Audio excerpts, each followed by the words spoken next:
好，然后，对了，然后嗯，变叔，你是明天有空还是后天有空？明后天应该都行，都有空。明后天都行，那我们嗯，就应该基本明天两录，点半，明天明两点半，天，对，我对不对？们录一期大叔。你是录大叔吗？不是录谚语啊，都可以，都可以的。我们可以一天录谚语，一天对啊，录大叔，或者一起都行。因为大叔还是要录了，重获嗯剩一集而已了。对，嗯，对。好，啊，有各一个人，位同学，大家好，大大家好，叔中我们上线了。文，对，啊，笨叔，我们突然发现，嗯这周少了一个书，那笨嗯，叔可不可以说明一下这个书怎么了？蔡叔好像他说他开车送瑶瑶去哪里，是不是？啊，嗯对，好像有他们瑶瑶的学校有活动吧？啊，对对对，他好像还要上台呢，所对，以参数比较忙反正是那茶叔是雷打不动，没关系，反正我们我跟两个就 蔡叔是流水的书。水雷达马上动对，啊。不过变叔除了灿叔今天有事不能来之外呢，嗯我们还有一位同学的问题，你要回复他一下，他积恨已久啊。啊，他就说为什么他说，你们换了对直播的时间啊？这个对，美国的学好像生就看不了了。这两期都有学生问，那这个嗯变叔你统一做个回复好了，为什么我们会改时间？对，就是因为我现在开始在读一个这个对西汉语，就是对西班牙母语者的教西班牙母语者同学的对汉语这样的对专业，所对，以所以这个时间的话，我在西班牙的白天我需要去学校上课，所以嗯，就不能按原来的时间直播了。那我从学校回来之后，如果要直播的话，两位大叔已经是凌晨时间，所以啊，所以也不对行，只能上去学校之前直播。对。好，所以这嗯个就各位同学也没有办法。如果你嗯比如说在美国的朋友，那你们就看重播吧，那没有嗯关系的。重播更好，茶叔还会上嗯字幕，重播你们还看得到字幕，嗯，会哎，听得更清楚。今天已经来很多人哎，我看 Mary 对大面都我们来了，我们这位 C C 同学帮这是后，我的学生了欢迎，Mary 欢迎，也是我的学生了嗯，大面，新西兰的大面也是我的学生了你们见过？我记得你们在对台对对对，湾一起吃大面饭，对吧？好帅啊，大面超帅的。我跟大嗯面见面的时候，嗯，还有一个路人，一个老人家过去，帅哥，帅哥。然后好逗，但你们都没去大面很饭店尴尬，是吧？在外面，我记得在当时，外面吃，在外面吃。对，对那更好，有意思。嗯好的。那这个嗯接下来我们还是嗯要这个公布一件事情，就是我们嗯会员福利有一个改变了一个那调整，这个的一个调整就是说，嗯。不过这个调整就是小鲜肉会有调整因为我们尝试了一个反应视频，但是那个反应视频有版权的问题copyright 版对权问题，，copyright，所以我们已经拍好了、剪好了，放到 YouTube 上之后，就是完全不让播，他们禁播对，所以没错，嗯就是很麻烦，我们嗯是本来小鲜肉的福利是给各位每2周一部反应视频，然后我们大叔们去评论这个视频的内容。嗯那这个很多会员也觉得非常好的一个福利，但是因为这几期我们都发现一个问题，就是有时候是配音被这个举报有版权问题，可是那个配音是本来反映视频的音乐，所以就很麻烦。另外呢，我们上一次辛辛苦苦剪出来的视频也被举报说有版权问题，所以我们就会很困扰。那因此我们要做一个福利的改变。那这个我们这次的改变就是我们一样每2周会给各位会员一部这个谚语的视频，介绍一些常用谚语目前是谚语，可能以后会改成网络词或者更实用的一些可能成语啦、俗语都有可能。总之是一定是这个母语者非常常用的，一定是你们生活中会有机会听到的，不是那种很冷门的，或者是非常艰涩难懂的都不会，一定是非常常用的啊。你们说艰涩难懂，大陆我们说晦涩难懂。晦涩难，我们也听得懂，晦涩难懂，对，我们都可以。写给同学们看一下好了。宋平说好久不见，我周末参加婚礼去了。晦涩结婚的人好多。对，我看我打的对不对哦？难懂，晦涩难懂，对不对？晦涩难懂，我们打错，可以哦。那在台湾我们说艰涩难懂。好，这个好来，我打一下色，还真打不出来不打了，我打个尖就好了。好，艰涩难懂，晦涩难懂。就是我们在讨论的就是之前的会员福利，我们会改成给各位同学谚语的视频，我们3位大叔讨论常用的谚语所以希望各位同学能够体谅一下。艰涩不是晦涩，各位同学你们就学晦涩吧，因为台湾也听得懂晦涩难懂大面说其实那个老人家是叫我嘛，叫我帅哥，真的吗？才不是呢。艰涩难懂，对，这个艰涩难懂。好，那对宋平也来了，欢迎宋平。好，那所以我们为了避免版权的问题，我们福利制度从上一周开始就改变了所以各位同学如果有任何问题也欢迎跟我们大叔们联络好，对 ，OK， 好，那Ben叔我们就直接进入我们今天的生存中文的主题。Ben叔，我们今天要聊什么？聊就是如果大家去中国的话，肯定大家一定想去餐厅去尝试一下中国的美食，对吧？8大菜系。对，中国的8大菜系真的是说也说不完。但是各位同学，我觉得很多外国同学的这个很害怕的就是去餐厅点餐这件事情。你不可能去了只说点菜，我要这个，然后买单，也没有那么简单了。另外就是 HSK 只有教你们米饭、面条就没有了，果汁鸡蛋。那你去餐厅不可能说老板我要1碗米饭，我要1碗面条很奇怪那Ben叔，既然我们这一集是讲一些关于餐厅的中文用语那我们就从一开始好了。最开始我们去餐厅前一定要先定位，对不对？对，好，那我们来聊聊定位好了这个如果各位同学们要请女朋友或请比较远道而来的朋友吃饭，一定要去好一点的餐厅。像Ben叔这次回中国带他妈妈就是去比较好的餐厅嘛。对，我现在发现就是很多饭店不可以定位，因为他们想就是这张桌子一直有客人来吃。如果是很火的饭店，我知道，可能就是要很好的饭店，然后要定位这个我们台湾叫拼翻桌率，你们会这样讲吗？我们叫翻桌率。对，他们想这个饭食的时候，这个翻桌率会很高对，没错。所以可能会就是一般订包间，一般定位我们会去订一个包间。我知道很多。那所以现在在大陆比较不流行定位这件事情，对不对？高档饭店还是要定位，高档饭店才会定位。那在台湾小饭店当然还是想翻桌率快一点在台湾的话，基本上的餐厅都如果人气还不错的，还是要定位。还是像月底有一个那个小土豆要来找我，那我下礼拜嘛，我前一个礼拜我就要先定位。对，所以这个在台湾定位还蛮常见的。我看在大陆都是你必须过去，然后排队，你可能是拿一张就要等了吗？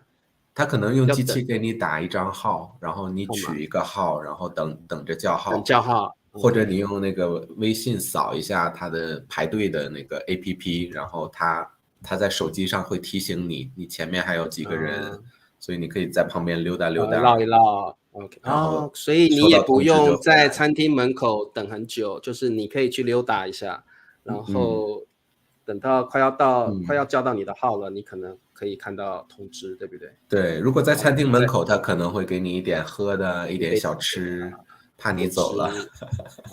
OK， 了解。这个好像是在大陆常常这样，然后可能会等得久一点，对不对？人太多了，我觉得是因为人太多了。那在台湾，基本上你只要有定位，有位置的话，他一样会登记你的名字号码。比如说他会请问贵姓，我说我是吴先生啊，那请问你的手机号码多少？叭。那如果你没有按照时间到，他会打电话通知你说，如果你在几分钟内没有来，你的定位会被取消。那很人性化，他们还联系。对，会10分钟前联系你说，如果你几分钟内没有到的话，比如说10分钟或15分钟内，那你的座位会被取消。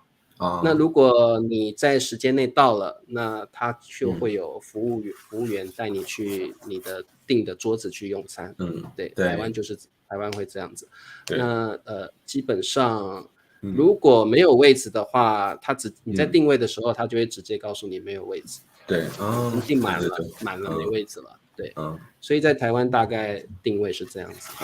对，那这个我们还是模拟一下定位的方式好了。好的。那比如说，来Ben叔你要定位了，我是服务员啊，我现在在餐厅里面。喂，你好，你好。你好，我们是大叔餐厅，有什么需要帮你服务的地方吗？我想定位，然后我想预定一张，我们有4位，然后想不知道明天晚上8点还有没有位置了？明天晚上是晚餐时间，有4个人的桌子，可以，没问题。那你们是4位，对不对？有没有带小孩？对，3位大人，一个小孩，然后可能需要一张那个儿童椅。儿童椅，好，没问题。有，我们有儿童椅。那这个小孩子如果是8岁以下的话，我们餐厅是不收钱的。那所以对8岁以下的小孩子是不收钱。那我们会帮你们准备儿童椅。那就请你们8点的时候准时到。如果15分钟内没有到的话，可能你的定位就会被取消。可以，没问题。好，那请问您贵姓？姓王。王。需要留一个电话吗？麻烦留个手机给我好吗？好的，那就1 2 3 4 5 6 7 8 9 10 好，因为这个1跟1不一样啊，所以我就111吧都。好，那这个讲到1其实就是1的意思了不过在大陆，如果你报电话号码或门牌号码，好像都会把1念成1，对不对那在台湾还是会念成1在台湾还是念1，在台湾1是军方才会用。军方才会念，也有，但是是军人才会念的。对，一般人民老百姓，我们都是念1那在大陆会念成1。1在电话号码，或者是车牌号，或者是那个门牌号都可以1。对那在台湾念1就可以了在台湾念1就可以了。对，好，那刚刚就是一个实际模拟的一个定位的方式。那基本上各位同学，如果你要定位，最重要的就是几个人。你就跟他说，几个人或者几位都可以。对，几位我要定一个3个人的位置之类的大概是这样讲，几个人的位置那再来第2个，最重要就是要告诉他时间我要下星期2的时候，我要定下星期24个人有没有位置这样讲就可以了。我要定下星期68个人，请问有没有位置然后如果他确定有位置的话，他会问你的姓，通常问姓而已了贵姓，请问你贵姓，请问您贵姓再来或者怎么称呼，对，怎么称呼那再来就是可以跟你要个电话，方便联系或者说预定人的可以留一个预定人的信息吗对那你到了现场之后，其实他就会问请问你贵姓什么，然后电话号码，然后他对一下就会请服务员带你进去了。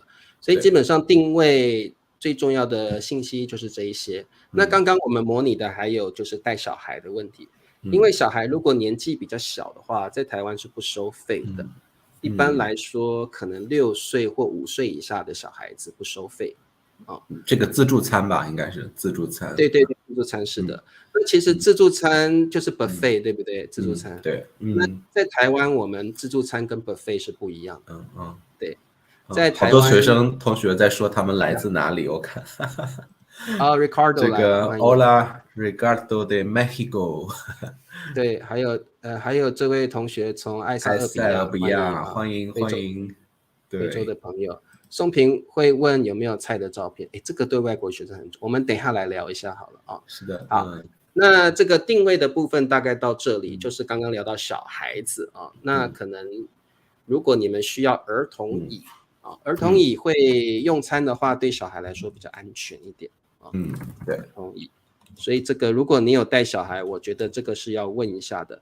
那现在不管在台湾或在大陆的餐厅，儿童椅应该都会有，一定会有。所以不用担心，对，儿童椅好，那所以定位大概就是这样子吧。对，然后还有就是可能那个预约和预定不一样，就是有同学总问我，老师什么时候预约，什么时候预定？预定一般是可能是饭店或者是酒店的房间对，但是预约一般是服务，比如说这个按摩啊，或者是医生的预约，或者是你有一个事情要约的话是预约。可能预约比较像预约可能比较像英文的 make an appointment 吧。对，预定有点像是 make a reservation 可能有一点这种不同。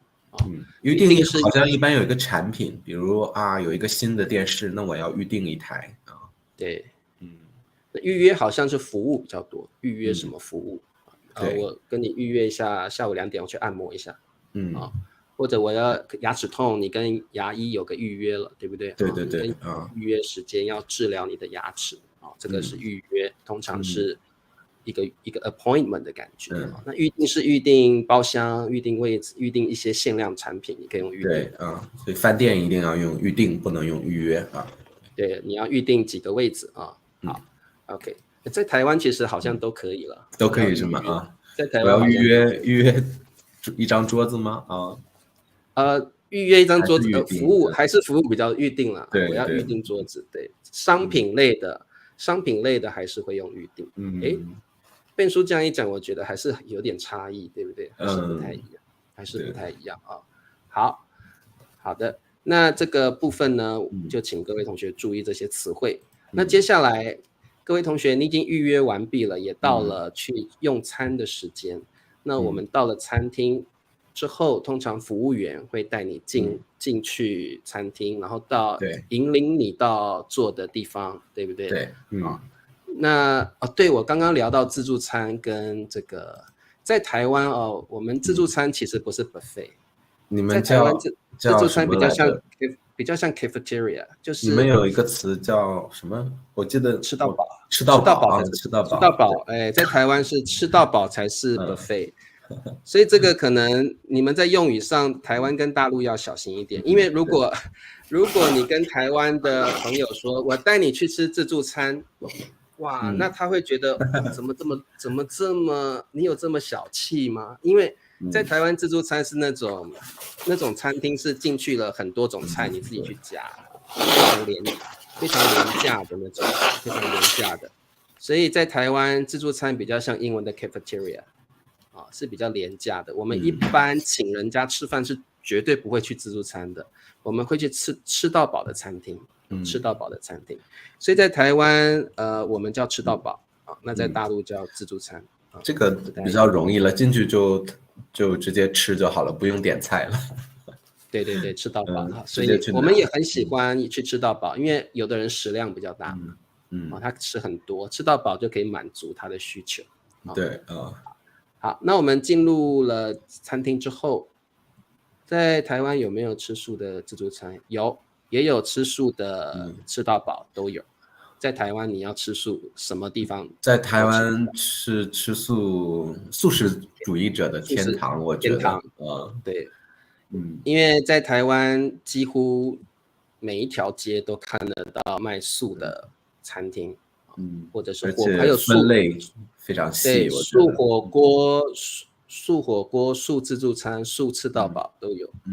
所以素早餐店也有啊，所以这个吃素的同学可以来台湾会很方便啊。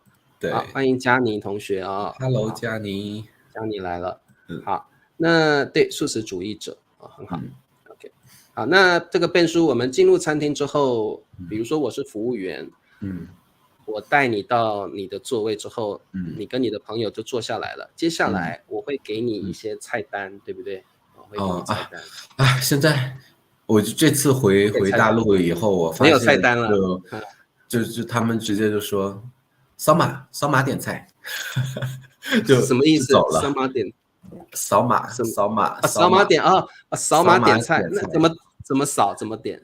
就是我在那说，哎，菜单呢？有没有菜单？他们就说，你看桌上有二维码啊，扫码点菜，就有那个 QR code 嘛，二维码扫一下你就看到菜单了。然后扫完之后，这个菜单就在你的手机上面了。手机上面，对啊，因为变叔这个在西班牙肯定是给你菜单嘛，给你 menu 嘛，对不对？我觉得疫情之后，也有就是小饭店吧，就是他们服务员可能不多的，可能也是扫码，用扫码，或者是比较他们想我们比较特别的，也可能让你扫一下，就是想要用比较特别的服务方式，就会用扫码的。在台湾如果有服务，我们叫服务生啊，如果有服务生说扫码点菜。我们会因为我们习惯被服务生服务了，就是给我们也不用讲，他菜单会放在你的桌上。我也很喜欢有菜单那个翻阅的感觉，对，因为他会你做定位之后，他会亲自把菜单放好，而且你人要坐下来，他才会放放到你的桌上，然后请你们看一下，决定好了再告诉我，他就离开了。对或者是他就等你直接点了。如果有服务生跟我说，扫码点菜就走了，说发生了什么事？我会觉得有点奇怪。我觉得更挑战了，现在对同学们，因为那个菜单一打开，可能他为了让那个菜的名字，因为我们菜的名字很多嘛，所以他们可能就不放图片了，所以大家必须要看中文来选，也挺挑战的。而且有一点失去了点菜的乐趣，因为有时候你翻菜单是一种乐趣，然后菜单你看得到图片，中文、英文、价格你会很清楚，然后有没有套餐我们中文叫套餐嘛，好像叫 set combo 对吧？对 combo 对不对你买什么餐送什么副餐，什么饮料，什么甜点都很清楚，菜单很清楚。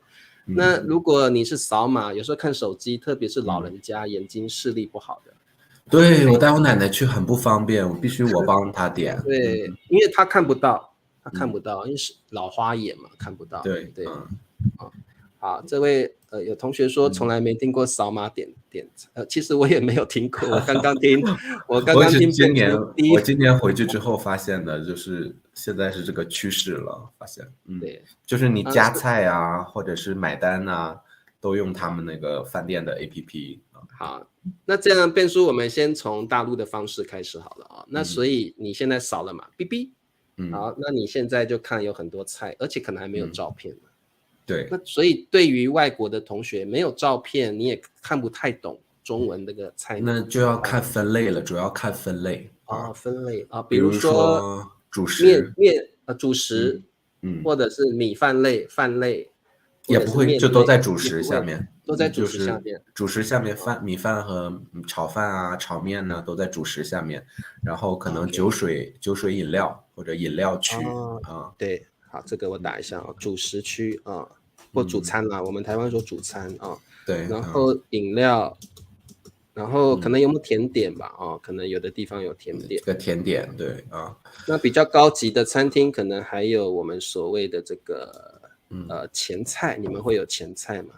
那就是西餐了吧？我觉得应该是西餐厅会有，可能会有的有前菜，然后饮料、甜点还有这个汤吧，或许有汤品类的，对不对？汤品对汤会，或者是这个蔬菜类或者是肉类，对吧？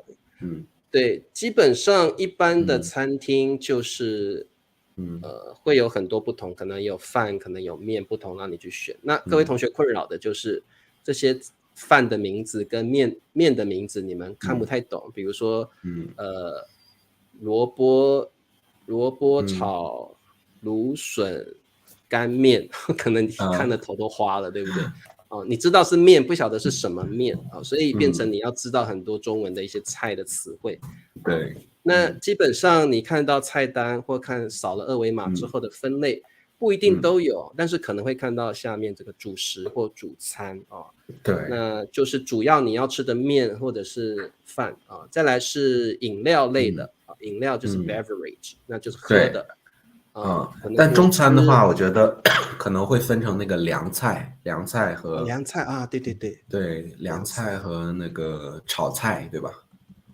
对，有凉菜，好，就是凉菜就是小菜，对吧？没有不热的菜。在台湾我们就叫小菜，也有凉菜，凉菜就是不热的那种嘛，一般是凉的。对。然后会有这个汤，我们可能会说汤品，就2个字会很好，很好听一点汤品然后那时蔬，蔬菜的话，他们会说在菜单上是时蔬。好，那时蔬这个2个字出来，同学们可能会觉得说，为什么？好，我们先把这边讲一下，就饮料没问题，甜点可能包括了布丁对，还有酸奶，有酸奶然甜后点就是小蛋糕类的芝士蛋糕对，可能有这些东西前餐基本上是西餐厅才会有，那前餐可能在台湾可能会有像沙拉，或者是一些汤，小菜也对，小菜类的都是前餐然后汤品当然是汤类的也蛮多的甜品也可以，也有地方叫甜品也可以好，再来可能在中式餐厅、中餐厅你会看到凉菜，凉菜跟小菜有什么区别呢？Ben叔小菜的话，可能那个盘子我感觉会比较小凉菜也可能是大的盘子。对，小菜我觉得有的小菜是热的，对不对所以也有可能是热的。对，但是小菜有时候也是免费，有的地方。对，有的餐厅会免费送小菜，不过现在台湾比较小气，都还要是吧？还挺贵的呢。那凉菜基本上是凉的，像小黄瓜那种腌小黄瓜，或者是那种花生，对，海带之类的，还有拌的凉菜，对，通常是冷的通常是冷的东西时蔬，各位同学可能不晓得什么叫时蔬，不过看到蔬就知道是蔬菜，时就是当季嘛，对不对？当季的意思，对对就是可能有的蔬菜它现在没有因为或者很贵对吧？所以时蔬一般是在这个季节对就是生产的比较多的蔬菜对，而且通常当季的蔬菜会比较营养因为是当季生产的，当季才有的，比如秋天才有的，对，冬天才有的，夏天才有的，我们叫时蔬，就当季生产的那个季节生产的蔬菜叫时蔬。通常时蔬听起来对我们母语者来说听起来是比较新鲜的，比较营养的特别像可能特别脆或怎么样的那个感觉。对然后我发现菜单上用的比较多的是系列，他们可能会说时蔬系列对，时蔬系列或者是卤味系列卤味太好吃了，对，卤味这个我们也要解释一下。好，这个Ben叔什么叫卤味卤味就是我们好像只会吃。你说的话，我的那个感觉就是好像你把很多的肉或者是素食放在酱油里边，酱油那样重的汤放很长时间，然后拿出来。对，可能卤味我会想到卤豆干、卤豆腐，还有卤蛋那基本上就是把食材放到可能酱油，像Ben叔刚刚说的酱油里面去卤很久然后呢，它那个酱油味道就进去了。卤味通常吃起来比较咸，但是咸的很够味非常好吃。我个人很喜欢吃卤味然后卤味有时候你买一袋在路上这样街上这样吃，哇，特别过瘾，那个感觉很棒。就是我觉得好像比较流行的卤味在大陆是那个鸭子啊，对，卤鸭舌也有，感觉鸭子身上的每一个部位都被做成了卤味。鸡有鸡也是我们这边卤鸡翅卤鸡脖子都有，所以这个卤味基本上在华人世界来讲是个太典型的一种，而且很好吃我去南京的时候，我去南京到了南京的那个火车站，我第一个广告我看他们写的特别有意思，他说没有一只鸭子可以活着走出南京。对，因为每个部位都可以处理，都被做成了食物，对，做成卤味。对，这个很有意思好，所以我们大概介绍各位同学，如果看到菜单或扫码点菜的时候，可能会看到哪些系列好，那清香同学说，在课本上学到的是先点凉菜，后点热菜。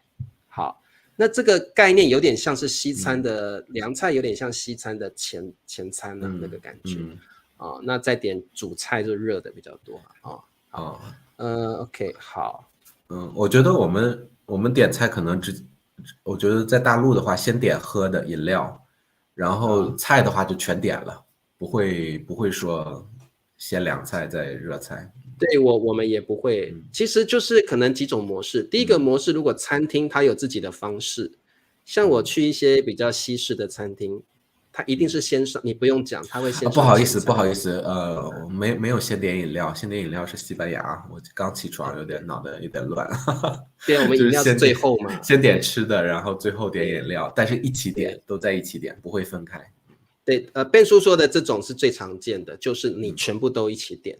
饮料通常先不点了因为吃饱了才点饮料嘛所以通常就是如果大家一起吃，一般的餐厅你就主菜全部都点上来了，大家就一块吃然后吃饱之后，可能你在后续点饮料或甜点，基本上是点饮料比较多，或者点汤类的东西所以这种喝的东西或甜点的东西，一般来说是主餐吃完之后再点再点的而且还有很多人现在就是把喝的可能在旁边的奶茶店买好了，然后拿着喝的来饭店这个在台湾不行，不行，你一定要点这个餐厅里的东西。对那所以我们在台湾都会写禁止外带饮料你不禁止带外面的饮料来这边会有限制。在大陆的商场的话，如果是连锁店没问题，可以的拿过去对。然后我刚刚说的就是，如果你在西餐厅吃东西的话，基本上西餐厅吃东西有它一定的方式。那我们就跟着餐厅的方式，比如说我去台湾一家很有名的西餐厅叫 Skylark 这个西餐厅应该蛮有名的。然后他会先你点好之后，你在点餐的时候，他问你前菜要什么，主餐要什么，饮料要什么，甜点要什么，都告诉他之后，他就先上前菜。可能是沙拉，可能是汤，蔬菜汤之类的。吃完之后，他接着才会上主餐主餐看你吃的差不多，服务员会过来说：“可不可以上饮料了？”你说可以，果汁上来了。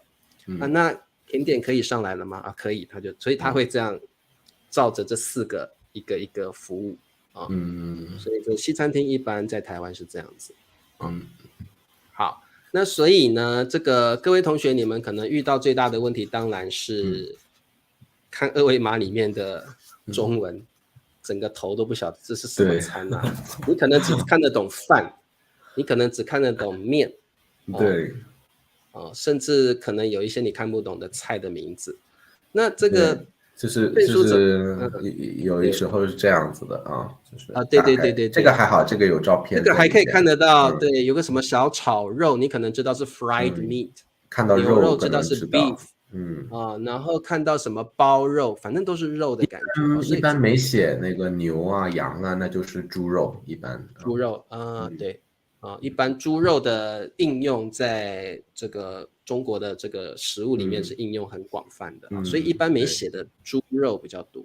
其次就是鸡肉吧，鸡肉也是蛮常有的所以这个点餐，如果各位同学真的很有困扰的话，有2个方式。第一个就跟你的中国朋友一起用餐，请他带你去餐厅。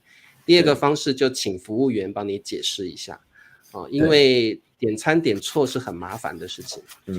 一方面可能有的同学有宗教的因素，不能吃什么什么肉比如说伊斯兰的朋友，伊斯兰教的朋友不能吃猪肉。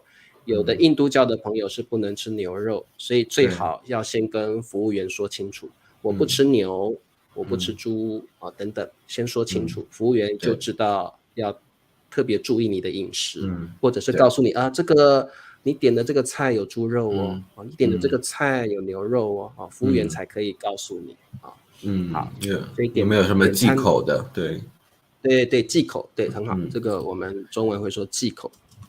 有什么或者我们比较口语的，有没有什么不能吃的食物对对，好，那点餐的部分，我觉得各位同学你们也不要强迫自己一定要记所有的中国的菜名，因为那是 impossible 的事情，是不可能的事情。但我觉得记分类可以，记一下分类，就说现在有什么时蔬或者蔬菜类的，有哪些主餐可以推荐一下吗？对，像我们英文会说什么 today special 嘛，对不对？我们中文好像叫今日特餐，是不是？或者是你们家拿手菜是什么？拿手菜，对，好，表示拿手菜，表示这家餐厅里比较有名的，大家爱吃的。或者是炒的特别好吃的菜，拿手菜，或者是今天有没有什么值得推荐的菜或者特色菜也可以，特色菜，对，特色菜也很常说你们店里有没有什么特色菜请他推荐给你，或者是有的比较小的餐厅会有每天都有每天都有一种今日特餐，你可以问他你们的今日特餐是什么，就像英文的 today special 那个感觉对好，那我觉得还有茶书还有2个词，就是荤菜和素菜，就是对，好，素菜有没有什么荤菜哪个好吃素菜哪个好吃？对，好，荤怎么的？荤菜、素菜或者海鲜，对吧？海鲜，海鲜类的有的或者是对，很好，这个。我这个输入法打不出荤出来荤菜就是那个荤菜就是肉类的食物含有肉类的制品或食物。我打了一下好，素菜当然就是属于蔬菜豆类那一类的找到了。好，豆类或者是这个豆腐啦或植物类的这种菜海鲜当然是属于那种虾子啦鱼啦等等之类的对海鲜类的。那这个有的同学是海鲜这个叫地中海素啦，只能吃海鲜的肉，其他都不能吃，这叫地中海素好，那所以这个让各位同学知道你们店里有没有有名的素菜你们店里有没有有名的荤菜等等。那另外就是各位同学特别，如果你有对哪些食物过敏的话，一定要告诉这个服务员对，好，来，这个笨叔什么叫过敏我现在就过敏就是现在就过敏就不停的打喷嚏擦鼻涕对，过敏就是流鼻涕、擦鼻涕，眼睛有人对可能花粉或者是对猫的毛或者是对某些食物特别是海鲜类的食物会过敏过敏如果严重的人比如说他的这个皮肤会红肿或像变数会打喷嚏这是过敏对一些食物特别敏感身体会有剧烈的反应这个叫过敏。那如果你有过敏现象的同学你一定要先告诉服务员对 OK 所以这些特别的细节那我觉得另外同学们可能还会除了过敏我突然想到就是有的同学真的不吃内脏可能对，而且有的菜做起来把内脏做起来看起来好像肉但是其实是内脏所以可能同学们要说不吃内脏或者我不吃虫子虫子一般中国餐厅是没有虫子了啊。但虫子那个菜单上能看出来，对的。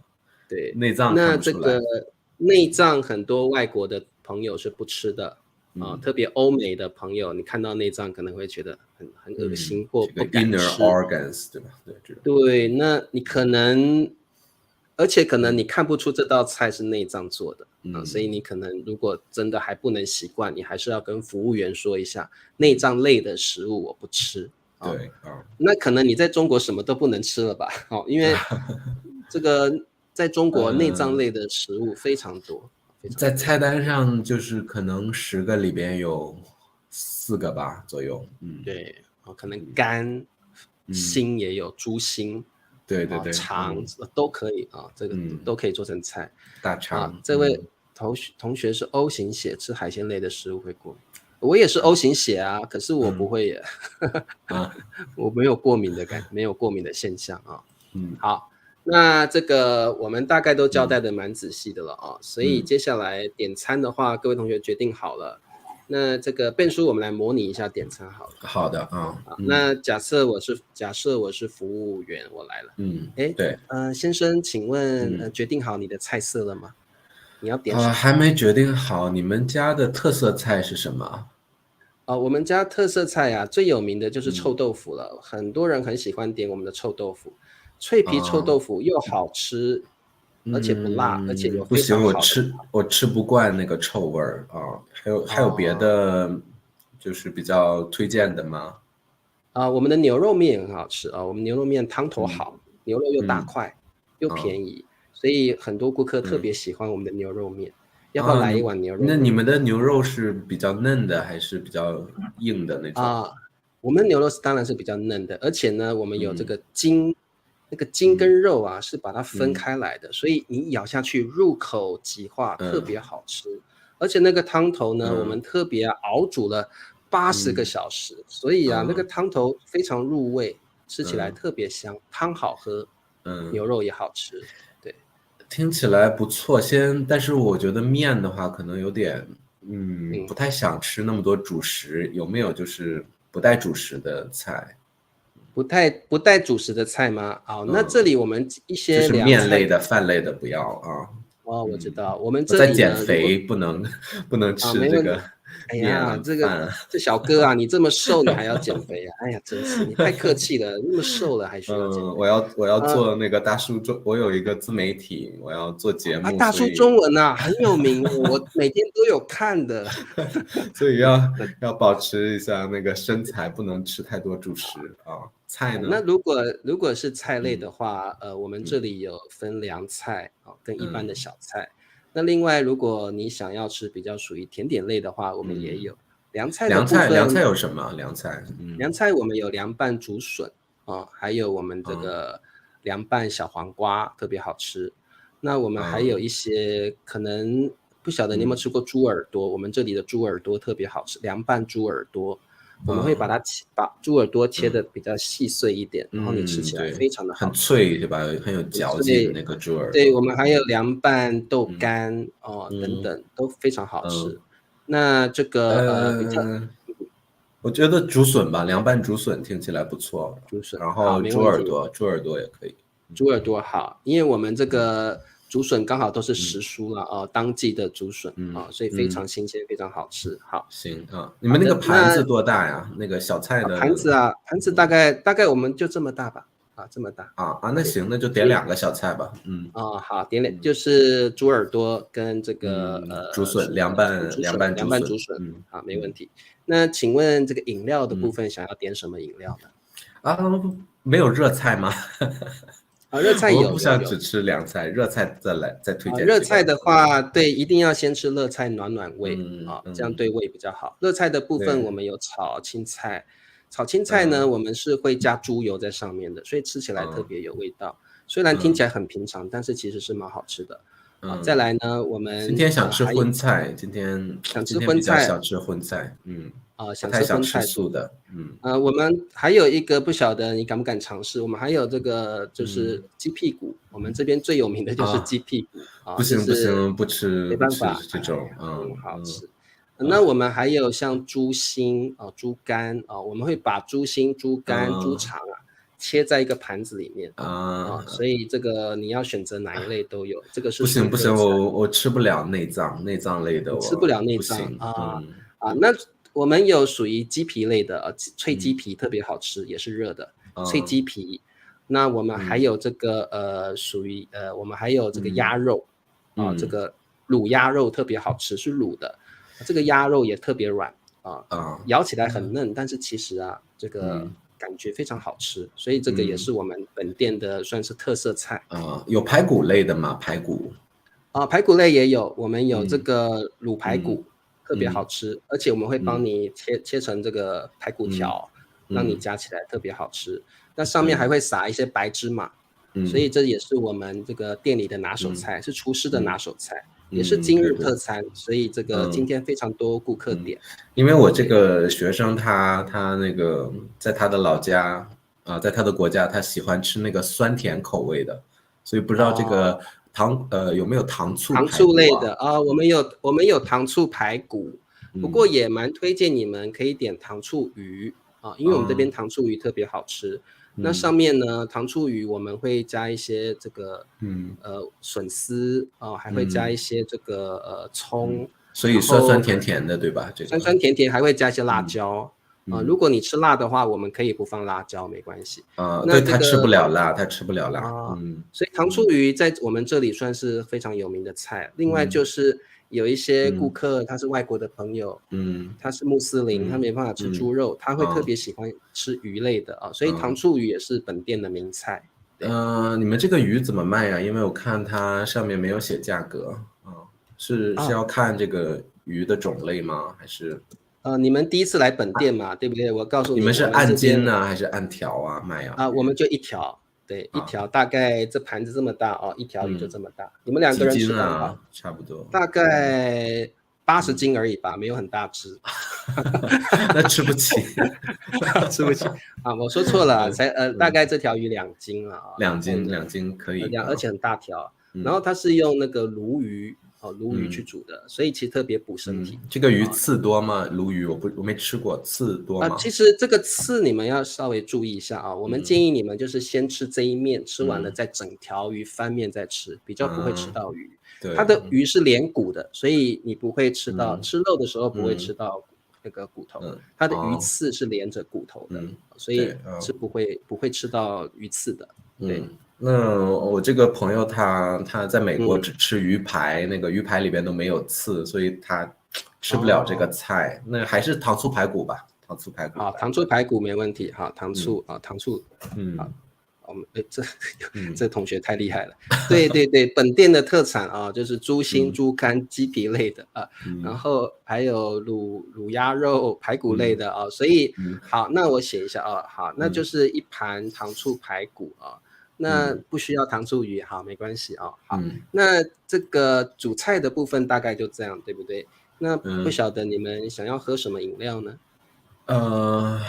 饮料的话你们台湾有什么好的饮料我们这边本店最有名的就是珍珠奶茶了外国朋友最喜欢喝珍珠奶茶我们这里的珍珠奶茶的珍珠非常的嫩非常的有嚼劲很好吃很 Q 很好吃然后而且特别大杯我们一杯这样子而且很便宜然后那行我朋友喜欢珍珠奶茶一杯但我喜欢带气儿的带气的我们这边有那个气泡水特别有气泡水那气泡水的话有这个水果口味的气泡水我们有柠檬气泡水还有樱桃气泡水还有特别有名的是水果的西瓜气泡水还有这个橙子气泡水我想试试西瓜气泡水喝起来负担也不大不会胖所以这对身体也不错那要不要考虑咖啡我们这边的美式咖啡也很好喝这个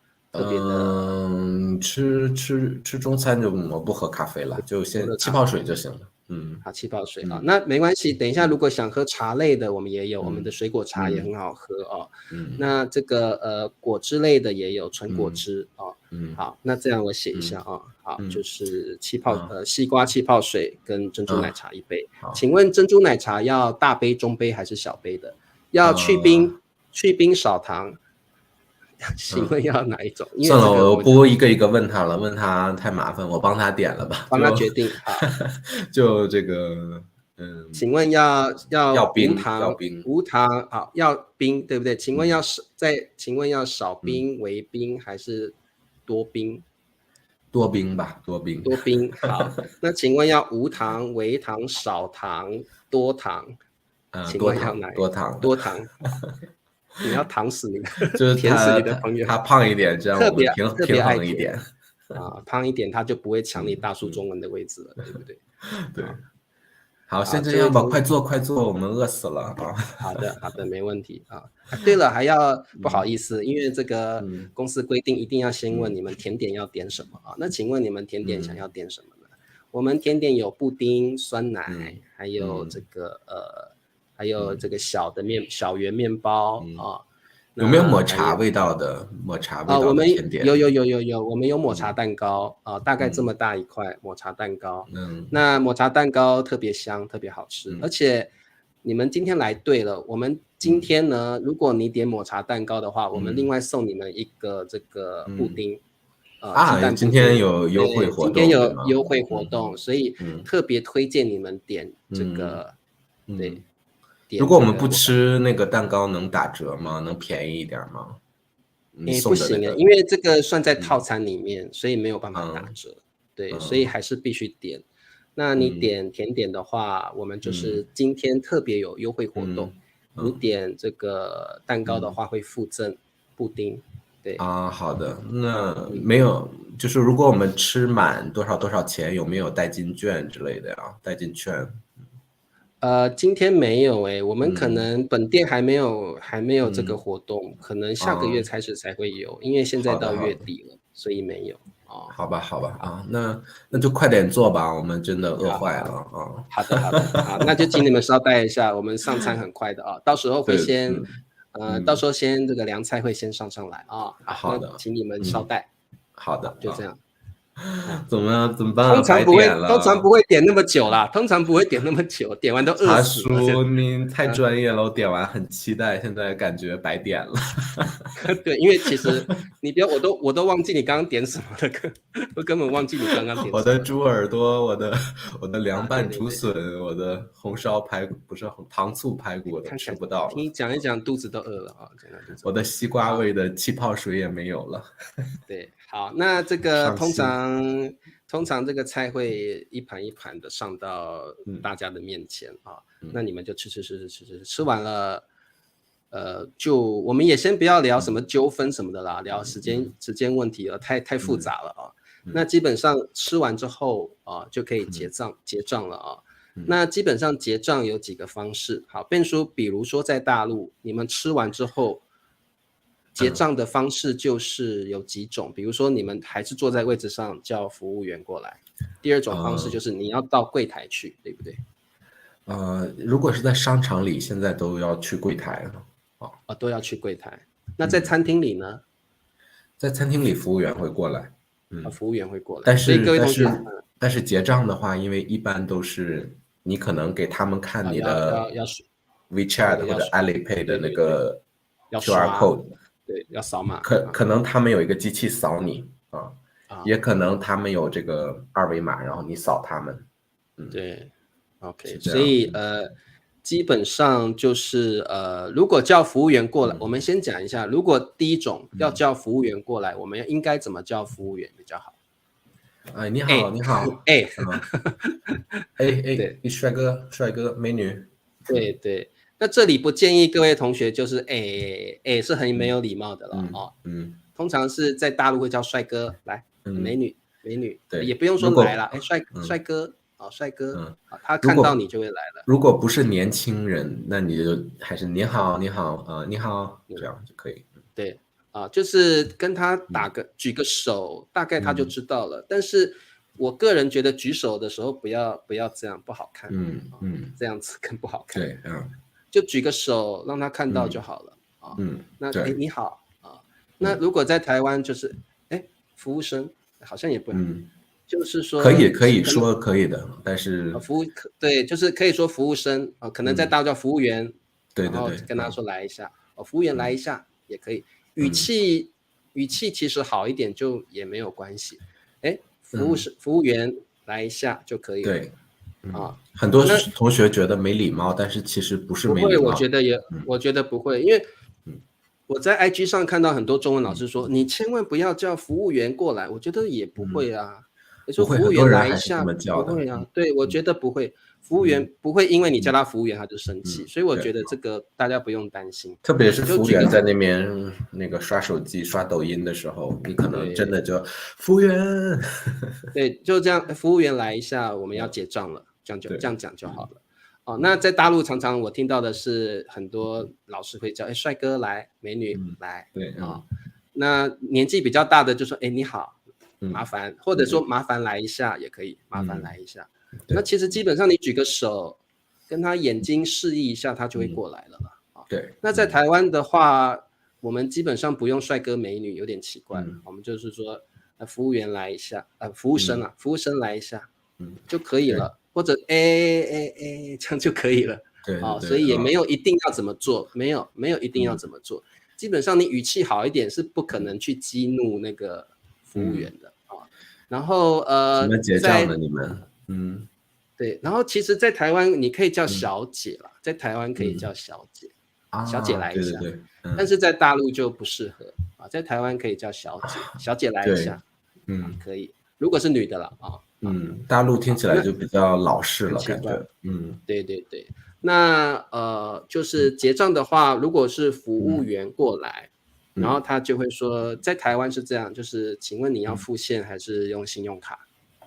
在台湾是这样子。然后如果你说信用卡，你就信用卡给他，他就会去处理了。你就等他就好了。他刷完什么的发票什么会一起还给你所以你不用跟过去。我们说现金。对对，我们都可以付现金都可以。那如果你是要付现的话，你就直接给他钱就可以了。那当然你也可以吃完之后跟着你的朋友一起去柜台结账也可以。那边的服务员也会问你要付现还是要用信用卡。在台湾比较没有扫码这种事情。对，非常少。然后在台湾也没有小费这种事情。然后大陆也没有小费。对，那通常是比较好的餐厅会有10%的这个叫服务费含在你的费用里面，这个是固定的10%的服务费在你的费用里面，所以你也不需要问，也不需要另外给小费，不需要额外的给钱。对，不需要额外给钱。几乎是你真的额外给钱，你是觉得这个服务员的服务实在太好了，不过也没有这个习惯，会很奇怪，会非常奇怪，因为他不知道要不要给老板，还是说他自己留着，这是给了服务员一个难题。对，我建议各位同学，如果像台湾跟大陆没有这个文化，就不要给，因为你给了他不晓得他要自己留着还是要给老板。如果被老板看到了，他可能觉得那我还是给老板吧，不然老板不高兴了该。把我给 fire 掉了怎么办？好，那宋平说可不可以服务员买单？我觉得可以，我觉得应该没有问题。服务员买单可以。服务员买单。但一般服务员现在在大陆，服务员就说自己去柜台。真的 OK。对，就直接说去柜台买，去柜台这样。其实也是看那个餐厅大或小啦，比较小的餐厅当然自己走去柜台。比较好的服务比较好的收费比较高的餐厅，他的服务员是会过来帮你服务的。那我觉得有一个方式可以让你决定你是要去柜台还是让服务员帮你结账，就是有没有服务费这件事情。如果有服务费的餐厅，一般来说是服务员会来帮你服务，帮你做结账的动作。如果是没有服务费的，你就自己要去柜台。对。但服务费我觉得一般都是比较高端的饭店特别贵的西餐店可能会有，一般也不会有这个服务费。对，在台湾的话，在中等以上的餐厅都有服务费。那像我请小鲜肉去吃的那个素食餐厅，它也有服务费，10%服务费。是吗？对，哇，对，所以是在台湾10%服务费算是只要中等以上的餐厅是蛮常见的。对，蛮常见的。有些店需要付税，应该都含在你吃饭的费用里面了。应该都含在你吃饭的费用里。好，变叔，最后你介绍一下大陆的这个结账方式好不好？因为你们可能用扫码居多。如果我们是扫码点餐的话，那你可能用那个 APP， 你还要加菜什么的，然后最后就是直接在这个 APP 里边点一下结账就买单了。就去柜台，都不用去柜台了，你就不用去柜台。也有时候它跟你的那个 WeChat 的卡绑定了，所以你就也可以直接用 APP 买单。有一些饭店所以比如说我们吃完了，那你只要按个结账，按结账，然后付款成功，它会连接到你的那个 WeChat Pay 或者是 Alipay，然后付款成功了，你就可以离开了。对，OK， 所以也没有柜台这个手续，没有柜台这个程序了，对不对？就是你会觉得越来越简化了整个过程就会有一个人看着你有没有付款了。OK， 有个帮你会可能就一个服务员，一个大的饭店里面就一个服务员，他只要说对，因为大部分不可能说没付钱就跑了，不可能。一般来说付了钱才会走，所以有个人会看一下，对不对？那个服务员会看着你有没有买。